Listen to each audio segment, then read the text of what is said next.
우리가 인생을 살아간다는 것이 결코 쉽지는 않습니다.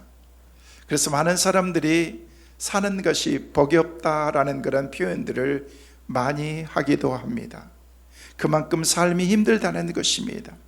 그런데 세상에서 가장 힘든 것이 있다면요, 뭘까? 여러 가지 모든 것들이 우리 삶 가운데 힘든 일이 많이 있겠지만은 가장 힘든 것은요, 내 자신의 마음을 지키는 것입니다. 나 자신을 지키는 것이 쉽지 않습니다. 다른 사람은 지배할 수 있습니다. 다른 사람을 컨트롤할 수도 있습니다. 다른 사람의 명령에 따라서 우리가 그렇게 삶을 살아갈 수 있지만요, 내 자신을 셀프 컨트롤하면서 산다는 게 이것이 쉬운 것이 아니라는 거예요. 그래서 러시아의 대제였던 피터라는 그런 사람은요, 러시아를 크게 부강시킨 위대한 왕이었습니다. 그런데 어느 날 하루는 목수 두 사람이 자기 집에 와서 건축하면서 일을 하게 되는데, 한 사람은 성실한데 한 사람은요 너무 불성실한 거예요.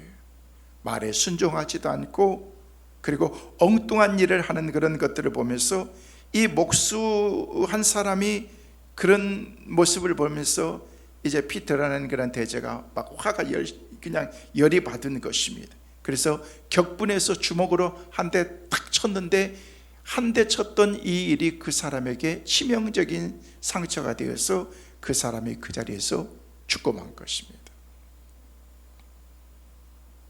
갑자기 예기치 못한 그런 일이 벌어진 것입니다. 사고가 난 거죠. 이런 실수를 했던 피터 대제는요, 자기의 그 경솔한 그런 모습을 탄식하면서, 나는 러시아 제국을 다스릴 수 있었는지는 모르지만 나는 내 자신을 다스릴 수 없는 연약한 사람이다 라고 그렇게 고백했다는 것입니다.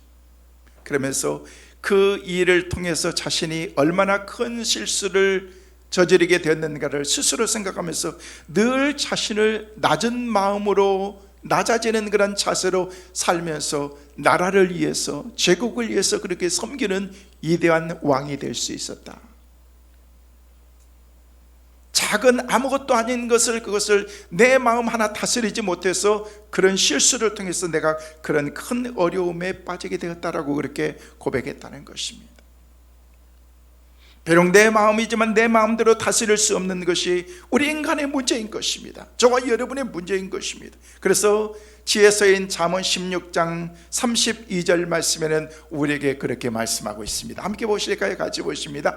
노하기를 더디하는 자는 용사보다 낫고 자기의 마음을 다스리는 자는 성을 빼앗는 존보다 나으니라. 마음을 다스리는 사람이 큰 사람이라는 거예요. 내 마음을 다스릴 수 있는 사람. 여러분 성경에 보면요, 큰 신앙의 사람들도 보면요, 자기 마음을 다스리지 못해서 엄청난 실수를 저지른 사람들이 성경에 얼마나 많이 나오고 있습니까? 우리가 잘 아는 그런 노아를 보십시오. 노아 대홍수 후에 끔찍한 일들을 많이 목격해서 허탈한 탓인지 포도주를 그냥 많이 마셔가지고 벌거벗고 잠을 자는 그런 가운데 자식들 앞에서 주태를 벌이고 말았습니다. 그로 인해서 셋째 아들에게 저주가 임하는 것을 우리는 말씀을 통해서 보게 됩니다. 아브라함 부부가 하나님의 약속을 기다리지 못하고 아들을 얻겠다는 욕심 때문에 종이었던 그런 하갈을 취해서 여종과 동침하게 되므로 거기서 이스마엘을 낳게 된 것입니다. 그 결과 그 후손들이 아랍 족속이 되어서 지금도 이스라엘과 아랍 간의 전쟁 가운데 원수지간으로 싸움이 끝날 날이 없이 계속해서 그런 갈등이 그들에게 있는 것을 볼 수가 있습니다. 모세는 순간적인 혈기를 참지 못해서 사람을 때린 것이 살인으로 이어져서 그런 광야로 버림받아서 40년 동안이나 도망자의 신세로 그 인생을 사는 것을 볼 수가 있습니다.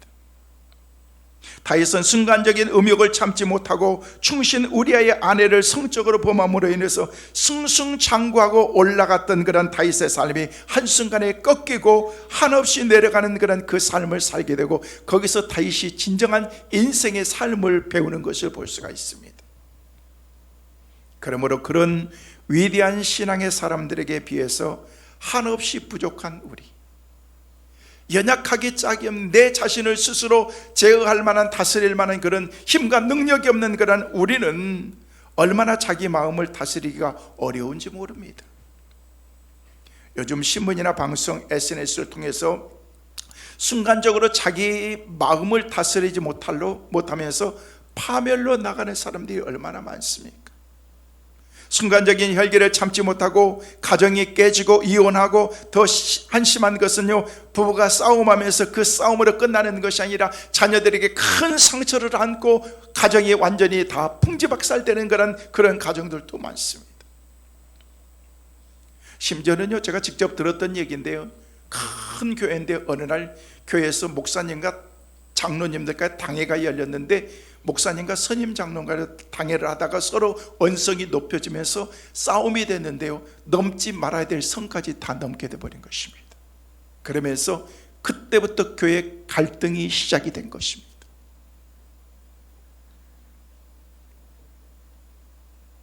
모든 어려움이 거기서 생기면서 나중에는요, 완전히 교회가 갈등의 늪으로 빠지게 됐고, 그 교회가 완전히 풍지박살됐다는 그런 얘기를 들었습니다.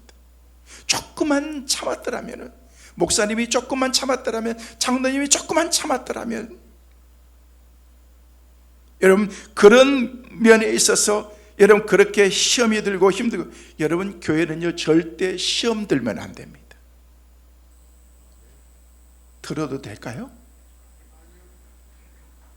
시험 들면 안 됩니다. 진짜요, 여러분. 모든 교인들이 세상적인 삶 속에서 살면서 심령이 지친 가운데 교회에 와서 위로받고 샘 얻기 원하는 건데, 그런데 교회에 시험 들면요, 교회에 와서 마음의 상처를 받는 것입니다.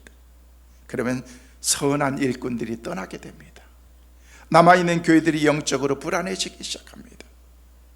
또 모든 일들이 다 여러분 성경에 나와 있는 것처럼 영혼이 잘 돼야 범사가 잘 되고 모든 것이 다 형통하고 우리에게 건강도 찾아온다고 하는데, 영적으로 모든 것이 꼬이기 때문에 모든 게 다 엉망으로 되는 것입니다.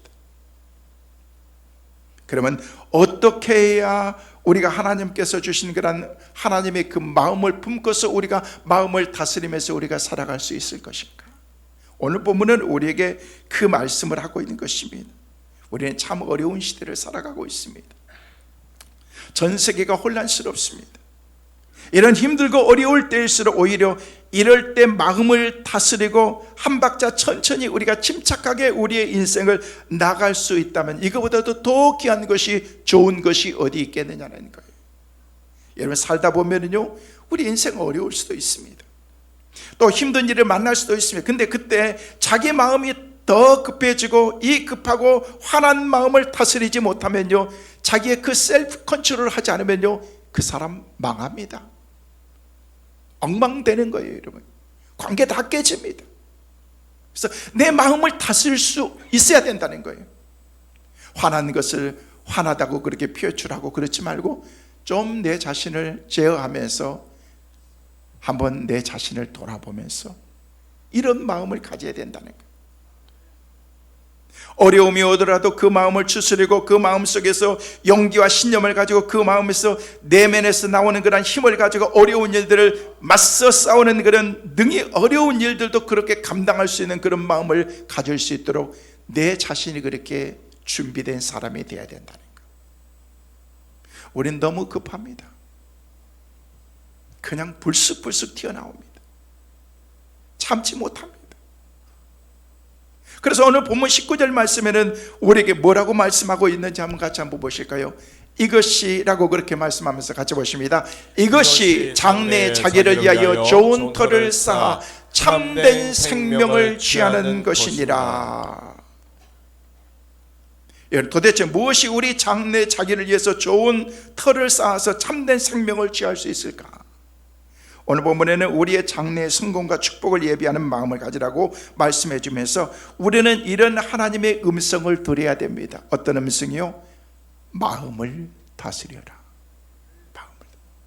따라하겠습니다. 마음을 다스리자. 마음을 다스리자. 마음 잘 다스리시길 바랍니다.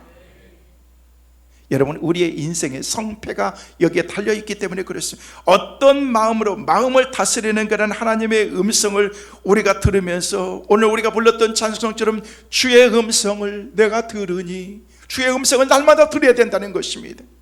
하나님이 여러분에게 주신, 우리 각자에게 주신 그런 하나님의 음성이 우리에게 들려야 되는 것입니다. 그러면 어떤 마음을 가져야 우리가 마음을 다스릴 수 있을 것인가? 저는 몇 가지로 말씀을 드립니다. 첫째로, 여러분, 겸손한 마음을 가지실 때 여러분이 마음을 다스릴 수가 있습니다.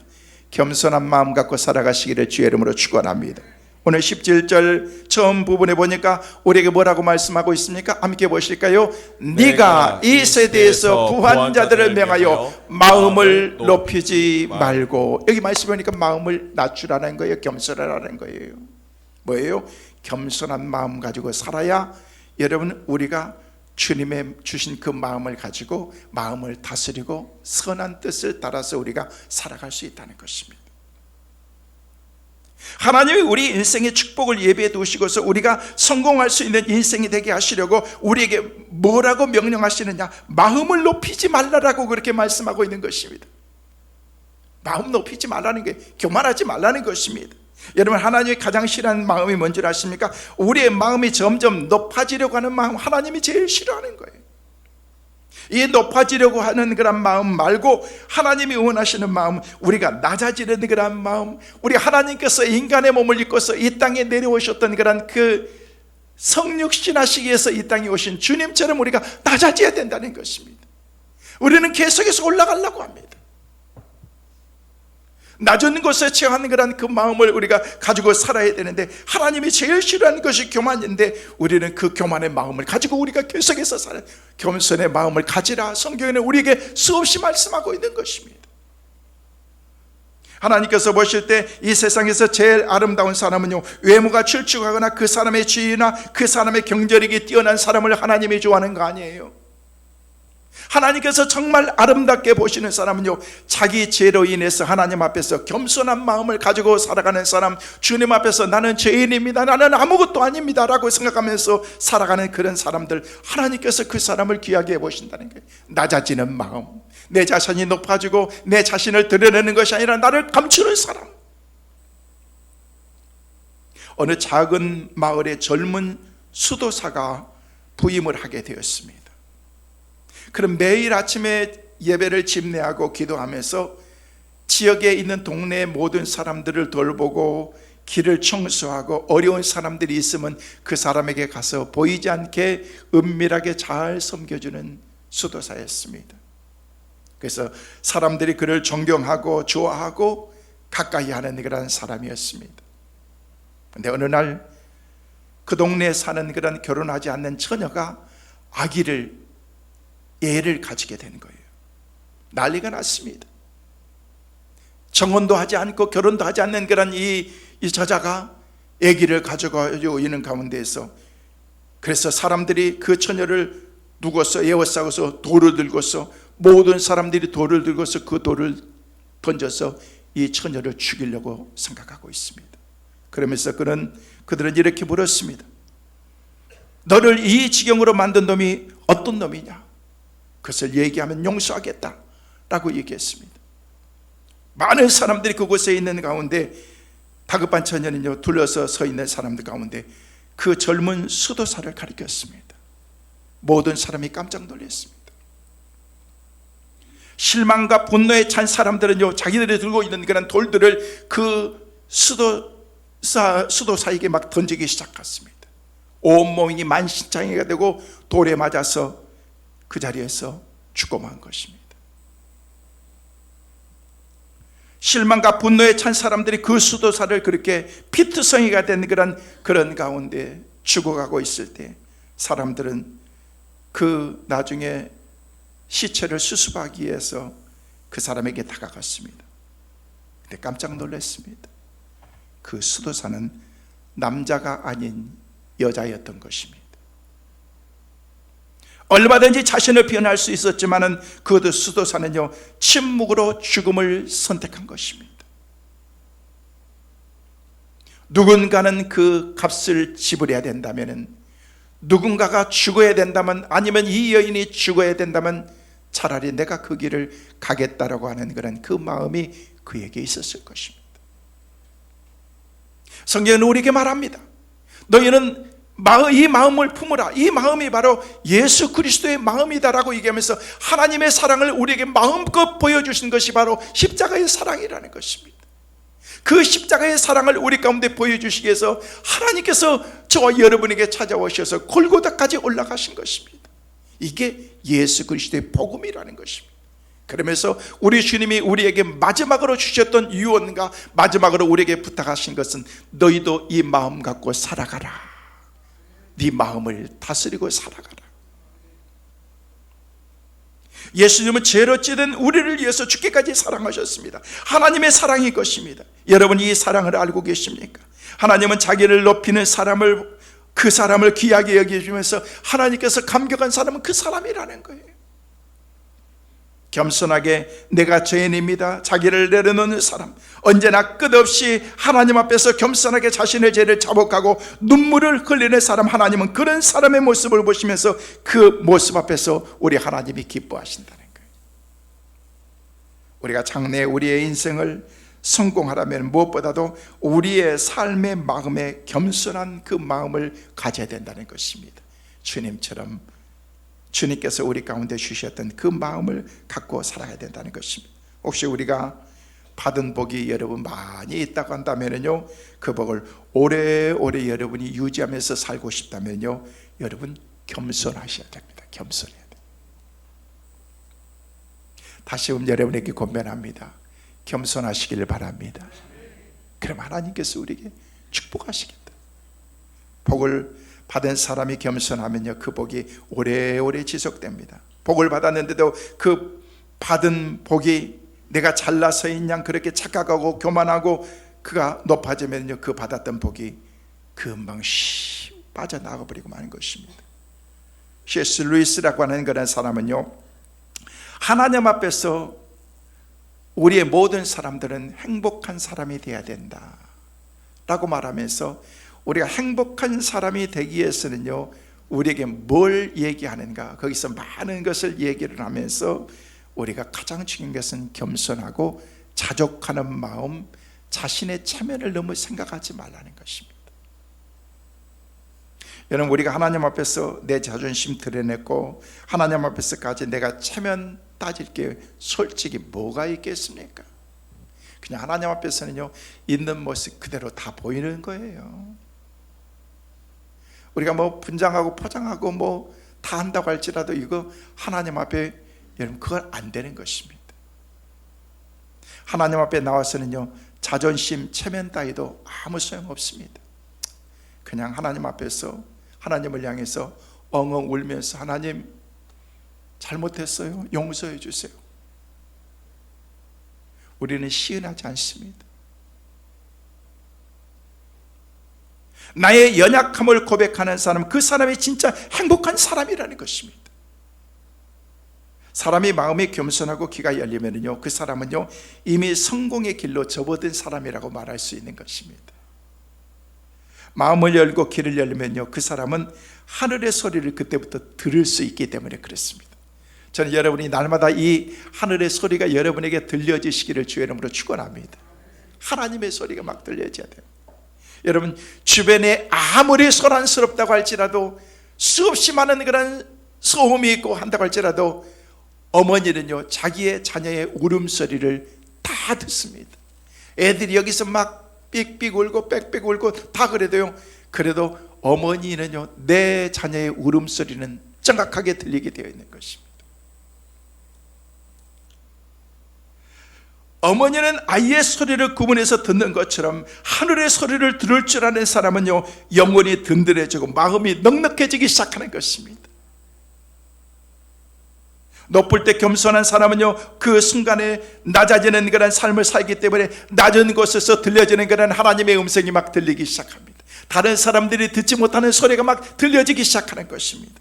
여러분, 깊은 산속에 들어가면요, 아무 소리도 들리지 않는 가운데 여러분 작은 곤충의 소리가 막 들려지는 것처럼 이 세미한 소리가 막 들려지게 되는데, 하나님께서는요 순간순간 저와 여러분에게 이 하나님의 음성을 들려주시는 거예요. 날마다 순간마다 저와 여러분에게 이 음성이 들려주시기를 주의 이름으로 축원합니다. 그러기 위해서는 낮아져야 된다. 그런데 현대 교인들은요, 현대 사람들은요, 자존심이 강하다 보니까, 상처도 많다 보니까 그 상처 때문에 마음이 낮아지지 않습니다. 그러나 보니까요, 사람들이 내려오고 낮아지게 되면은요, 이게 습관이 되면은요, 낮은 데서 누리게 되는 그런 하나님의 놀라운 은혜가 그 가운데 있게 된다는 것입니다. 여러분, 우리가 잘 아는 테레사 수녀에게요, 누군가에게 찾아와서 그렇게 물었습니다. 수녀님은 참 위대한 일들을 많이 하셨는데 어떻게 그럴 수 있었습니까? 라고 물었습니다. 그때 이 수녀가 그렇게 대답했습니다. 내가 한 것 아닙니다. 나는 하나님께 붙잡힌 작은 연필에 불과합니다. 하나님이 나를 잡으셔서 쓸모없는 몽당 연필 같은 나를 통해서 하나님이 그림을 그리신 거예요. 일을 하신 거예요. 나는 하나님의 도구일 뿐이에요 라고 얘기했다는 것입니다. 노벨상까지 받는 그런 자리에까지 가는 사람이었지만 나는 한 것이 아무것도 없습니다. 그래서 이 테레사를, 수녀를 현대인들은 더 위대하게 보는지도 모릅니다. 사랑하는 성도 여러분, 겸손한 마음을 가지시길 바랍니다. 조금만 여러분의 마음을 내려놓으시기 바랍니다. 여러분의 마음속에 평안이 찾아오고 여러분의 미래가 행복이 찾아온다는 것입니다. 여러분의 마음을 잘 다스리기 위해서는요, 낮아지는 마음, 겸손한 마음. 성도 여러분, 이번 한 주간 살아가면서 이 말씀을 기억하십시오. 겸손하게 자신을 낮추면서 믿음으로 살아가는 저와 여러분 꼭 되시기를 주의 이름으로 축원합니다. 두 번째로, 우리가 마음을 다스리기 위해서는 어떻게 되는가? 탐욕의 마음을 버려야 됩니다. 탐욕 없는 마음을 가져야 됩니다. 욕심 부리지 말라는 것입니다. 오늘 본문 17절 하반절 말씀에 보니까 우리에게 뭐라고 말씀하고 있으니까 같이 보실까요? 정함이 없는 재물에 소망을 두지 말고 오직 우리에게 모든 것을 후해 주시사 누리게 하시는 하나님께 두며 라고 말하고 있습니다. 이 말씀을 보니까 정함이 없는 재물에 소망을 두지 말라는, 이게 뭐 어디다 두라고요? 하나님께 두라는 것입니다. 하나님께. 우리의 마음을 부정한 재물에 두지 말고 하나님께 두라. 여러분, 물질이나 돈이라고 하는 것은 나쁜 것 아닙니다. 좋은 것입니다. 그러나 우리가 이 돈에 너무 집착하다 보면, 물질에 집착하다 보면, 세상에 집착하다 보면요, 다 거기에 빠지게 되고 만족감이, 여러분 세상에 만족감이 없습니다. 마치 바다에 물을 갈증이 있다고 물을 마시는 것과 같은 거예요. 마시면 마실수록 더 갈증이 나는 것이 세상이기 때문에, 그래서 그렇게 타락해서 살지 말라는 것입니다. 자족하면서 감사하면서 살라는 것입니다. 만족하면서 살라는 것입니다. 할렐루야. 빈대 4마리가 있었어요. 뭐 4마리? 빈대 4마리. 빈대는 어떻게 사는 거예요? 빌 붙어서 사는 게 빈대잖아요. 그래서 이제 자, 눈을 크게 뜨시고 아재 조크를 제가 좀 할 테니까. 빈대 4마리가 있었어요. 근데 빈대가 4마리 하면서 불만이 가득해요. 나 인생, 내 삶은 나는 이렇게 사는 건 난 싫다. 그러면서 나도 내 삶을 내가 살았으면 좋겠다라고 그렇게 불만을 가지고 있는데, 어느 날 하나님께서 새해가 돼가지고 새해 소원을 내가 너희들에게 꼭 들어주겠다라고 얘기하면서 소원을 말해보라 라고 얘기했더니 첫째 빈대가 그렇게 얘기했어요. 네, 저는요 내 인생 나 이렇게 사는 게 진짜 싫습니다. 내 존재 자체도 없고 누군가에게 빌붙어서 사는 그런 내 자신이 싫은데, 나도 소처럼 힘이 센 소처럼 됐으면 좋겠습니다. 소로 만들어주세요. 그러니까 그냥 하나님이 그런 거예요. 그래, 네 소원이 그렇다면 너는 소가 되거라 하니까 뿅 빈대가 소가 된 거예요. 그 옆에서 딱 보고 있던 그 다른 두 번째 빈대가 네 소원은 무엇이냐 라고 그렇게 물었어요.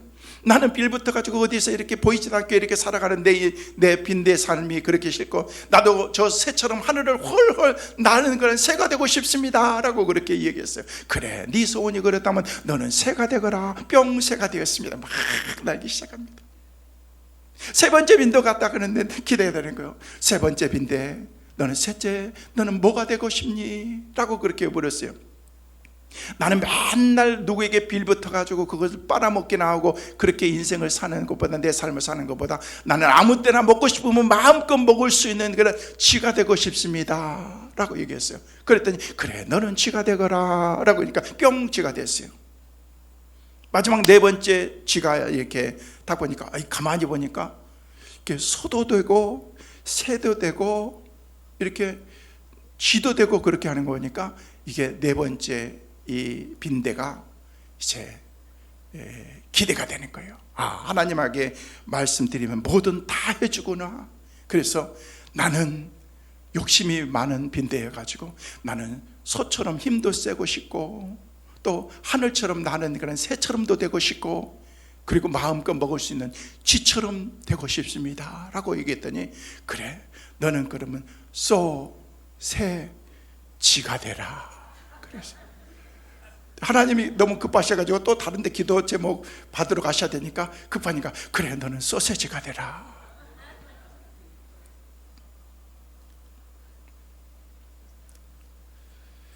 여러분 빈대도 낯짝이 있지 거기서 그 말이 나오지 않았을까? 저는 제가 개인적으로 생각해 보는 거예요. 주신 것에 감사하면서 살아야지. 우리는 구할 것을 구해야지 잘못 구하다가 큰 코 다치는 것입니다. 욕심은 자기의 분수를 뛰어넘는 것입니다.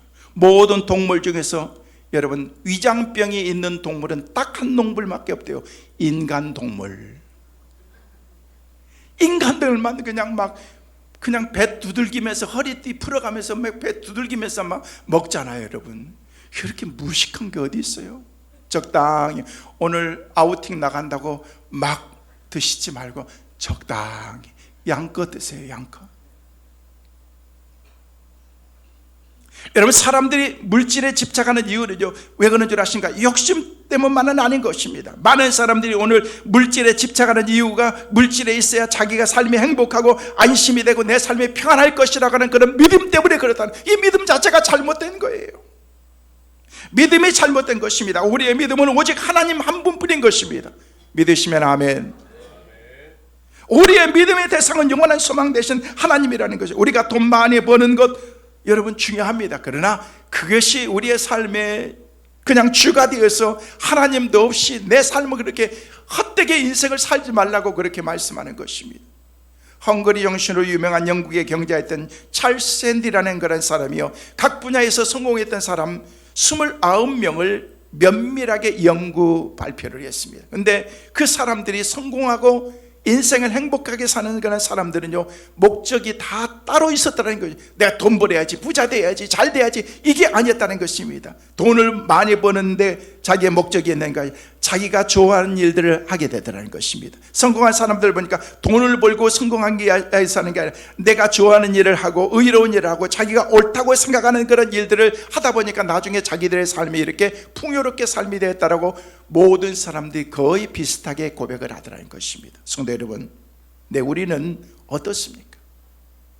돈이라고 하는 그런 목적 때문에 이게 내 길이 아닌 줄 알면서도 그렇게 살아가는 것이 옳은 것이 아닌 줄 알면서도 우리는 가는 거예요. 망하는 줄 알면서도 그렇게 가는 거예요.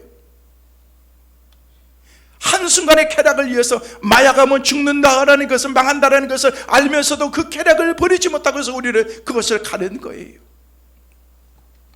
뭐 때문에? 욕심 때문에, 탐욕 때문에.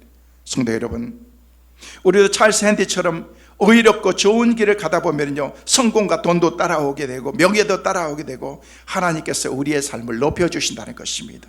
오직 하나님께 소망을 두고 탐욕을 버리고 남과 비교하지 말고 천천히 하나님께서 주신 믿음의 그 영적인 페이스를 잘 맞춰서 하나님이 기뻐하는 삶을 살아가는, 그리고 여러분 마음속에 욕심 버리고 탐욕 버리고 이번 한 주간도 살아가는 우리 모두가 다 되시기를 주의 이름으로 축원합니다. 세 번째로, 우리가 하나님의 마음을 가지고서 마음을 다스리기 위해서는 어떻게 되는가? 여러분이 가져야 될 마음이 있습니다. 선한 마음을 가지고 사십시오. 악하게 살지 마세요. 독한 마음 먹고 살지 마세요. 선한 뜻을 가지고, 여러분 장수하는 사람들은요 절대 원수가 없대요. 원수가 다 용서하고 사랑하고 이해하고 여러분 장수하시고 싶으면요 이런 마음 갖고 사시길 바랍니다. 저는 우리 성도들이 다 120까지 살도록 기도하고 있잖아요. 오래오래 즐기게 건강하게 사세요. 그러기 위해서는요 용서하고 사랑하고 포용하고 그리고 선한 마음 가지고 있어요. 오늘 18절 이 말씀에 보니까 우리에게 선한 마음을 가지라고 말씀하시면서 18절에 우리에게 그렇게 말씀하십니다. 같이 보십니다. 선을 행하고 선한 사업을 많이 하고 나누어 주기를 좋아하며 너그러운 자가 되게 하라. 이 말씀에 보니까 선한 마음을 가져야 성공할 수가 있다. 우리가 흔히 사람 됨됨이를 알기 위해서는 두 가지를 줘보면 알 수가 있대. 그 사람 첫째로 그 사람에게 칭찬해 줘 보면요 그 칭찬 가지고 교만해지고 우쭐해지고 그 사람은 기피할 사람이라고 합니다. 가까이에서는 안 될 사람이라고 합니다. 오히려 겸손해지고 칭찬해 주면 아니에요, 내가 한 거 아니에요, 하나님이 제게 은혜 주셔서 아니에요, 집사님이 한 거예요, 권사님이 한 거예요, 나는 거기서 조금 거드른 것밖에 없었어요. 이게 뭐예요? 하나님께서 우리 가운데 주시는 선한 마음, 겸손한 마음이라는 것입니다. 에이 우리 교회에서 내가 그런 일을 안 하면 누가 할 사람이 있나요? 뭐 이게 뭐예요? 교만인 것입니다. 교만. 또 하나는요 사람에게 돈을 줘보면 안 돼요. 돈을 주었을 때 그 사람이 그 돈 가지고 선하게 좋은 데 쓰면 그 사람은 가까이 할 사람, 그 돈 가지고 자기 마음대로 쓰면서 악한 곳에 쓰여지니까 사람들은 그 사람들을 절대로 피해야 될 사람이라는 것입니다. 여러분 우리는 하나님 앞에 참 많은 것을 받은 사람입니다. 하나님께서 주셨던 그런 많은 것을 받고 살면서도 우리는 기쁨이 없이 사는 거예요. 기쁨이. 여러분 하나님께서 우리에게 원하시는 것은요 하나님의 뜻이 뭔지 아세요? 막 기쁘게 웃으면서 행복하게 사는 거예요. 할렐루야. 이번 한 주간 여러분의 삶 가운데서 기쁨과 웃음이 충만할 수 있기를 간절히 소망합니다. 요즘 웃음 치료법이라는데 웃으면은요, 웃으면 옛날에 복이 와요라고 하는 그런 어떤 코미디 프로그램도 있었는데 진짜 그래요. 웃으면 복이 나온대요. 학자들이 얘기하면요, 우리가 웃으면은요 우리 몸 안에서 면역 체계 가운데서 29가지가 거기서 막 우리가 몸에서 막 나온다네요. 막 엔돌핀부터 시작해 가지고 우리의 면역 체계가 막 살아날 수 있도록 좋은 것들이 우리 몸 안에서 나오게 되는데, 근데 웃기는 건 뭐냐면요, 우리가 웃을 일이 없는데도 막 억지로 막 웃지 않습니까? 그런데도 이 내가 바보 같아가지고 진짜 웃는 줄로 착각한다는 거예요. 한번 여러분 3초만 한번 웃어 보십시다. 한번 3초만 시작. 너무 가짜같이 웃네. 여러분 웃을 일이 있으면 그냥 웃는 거예요. 웃는 거예요. 내가 아까 얘기했잖아요. 아재 쪽고 한다고 얘기를 하면서 그냥 빈대에 대해서 얘기를 했는데도 빈대 쉽게 얘기해서 소, 새, 쥐 다 얘기해가지고 소세지 얘기했는데도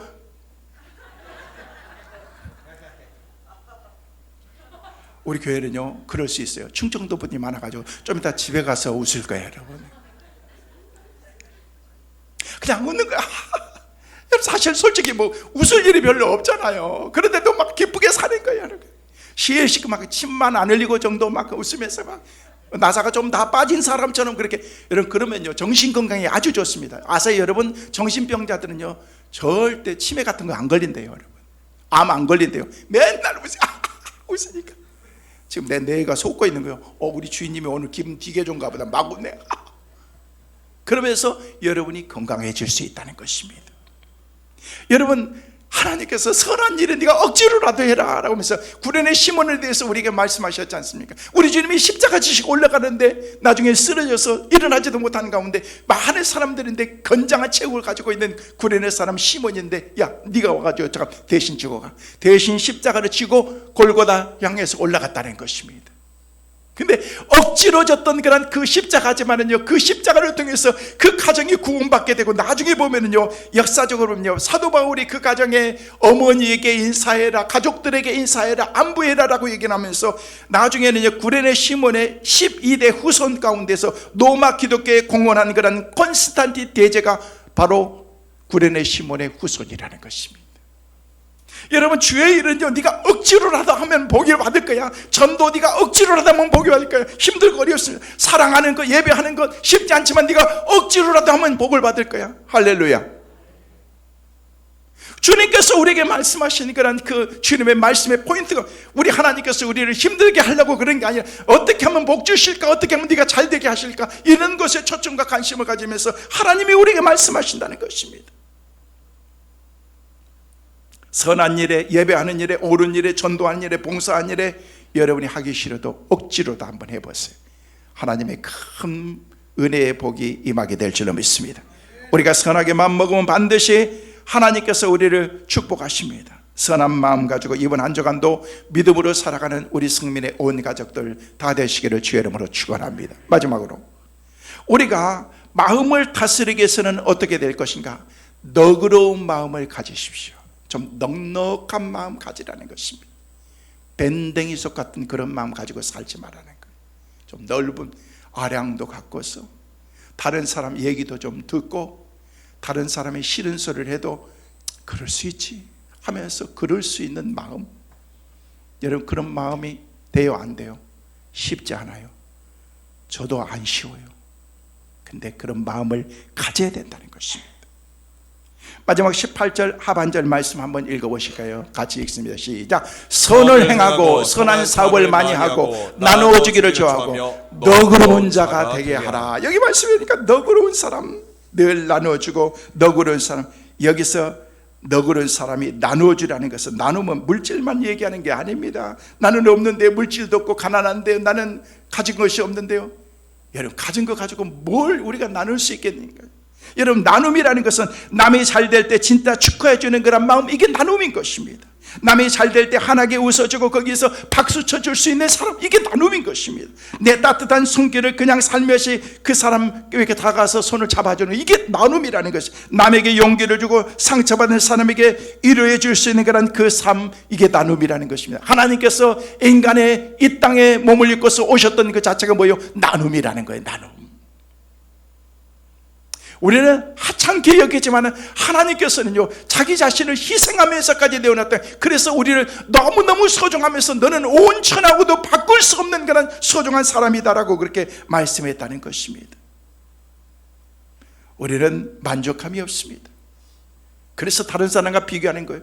왜 사람들이 명품 좋아하고, 왜 귀한 거 좋아하고, 비싼 거 좋아하는 줄 아십니까? 비교하고 인정받고 싶고 하고, 다른 사람이 나를 알아주기를 원하는 마음. 여러분, 동대문에서 사면 어떻고 남대문에서 사면 어떻습니까? 꼭 명품만 가져야 되는 것은 아니지 않습니까? 근데 내가 이거를 메고 가야 다른 사람이 인정해 주고, 내가 이걸 쓰고 가야 다른 사람이 알아주고, 그런 마음이라는 거예요. 다 욕심 때문에 나오는 거예요. 누가 알아주면 어떻고 안 알아주면 어때요? 여러분, 사람들은 흔히 인간적인 축복과 눈에 보이는 성공을 선으로 생각합니다. 그래서 어려움을 당하는 성도들에게 자꾸 엉뚱한 말을 해서 상처 주는 경우도 다 거기에 있습니다. 여러분 보십시오. 욥이 모든 것을 다 잃었을 때 그 친구들이 찾아와서 뭐라고 얘기했어요? 위로한답시고 얘기했어요. 야, 너 하나님께 회개해. 여러분, 그건 위로가 아닌 거예요. 사랑하는 자녀가 세상을 떠났습니다. 그래서 장례를 치르고 땅에다 묻고 돌아온 그 엄마에게 무슨 설교가 필요하겠습니까? 그냥 힘내라고, 하나님이 우리를 사랑하신다고, 아무 얘기가 필요 없는 거예요. 거기 가서는 잘난 체 할 필요도 없습니다. 구원받았을 거야, 천국 갔을 거야, 다 알아요. 그게 위로가 아니라는 것입니다. 따뜻하게 아파하고 힘들 때 다가가서 슬며시 같이 옆에 있어주는 사람, 눈물을 흘려줄 수 있는 사람. 여러분, 주변에 내 인생이 비관적이라고 생각하고 살 소망이 없지 생각하는 그런 사람들, 그 옆에 가서 따뜻한 말 한마디가 그 사람에게는 힘과 용기가 될 수가 있는 것입니다. 그게 나일 수도 있고 내 가족일 수도 있습니다. 여러분, 돈 없어도 괜찮아요. 너그러운 마음으로 그저 다가가서 진심으로 그에게 따뜻한 말 한마디라도 여러분이 해주신다면, 생을 포기하고 신앙을 포기하고 삶을 포기하려는 그런 사람이 그 한마디 말 때문에 새로운 인생을 살게 되는 은혜가 있게 될 줄로 믿습니다. 말씀을 맺습니다. 성도 여러분, 조금만 생각을 바꾸십시오. 우리는 나누어줄 것이 너무 많은 사람들입니다. 없다고 비관하지 마십시오. 여러분 건강하시잖아요. 볼 수 있잖아요. 들을 수 있잖아요. 그리고 여러분은 말할 수 있잖아요. 나누어줄 게 너무 많은 사람들, 하나님께서는 네가 나눔을 가지면, 섬기면 그 하나의 밀이 땅에 떨어졌을 때 30배, 60배, 100배의 결실을 맺는다라고 말씀하시면서 오늘 하나님은 우리에게 마음을 네가 다스리고 살아라 말씀하십니다. 성도 여러분, 이번 한 주간 이 말씀을 여러분의 마음속에 간직하고 사십시오. 마음을 다스리기 위해서는 가져야 될 마음, 겸손한 마음, 욕심 내려놓고 탐심을 버리고 선한 마음을 가고 넓은 마음으로 정말 주님이 주신 그런 기쁨과 소망 가운데 이번 한 주간도 믿음으로 승리하며 살아가는 우리 성민의 온 가족들 꼭 되시기를 주의 이름으로 축원합니다.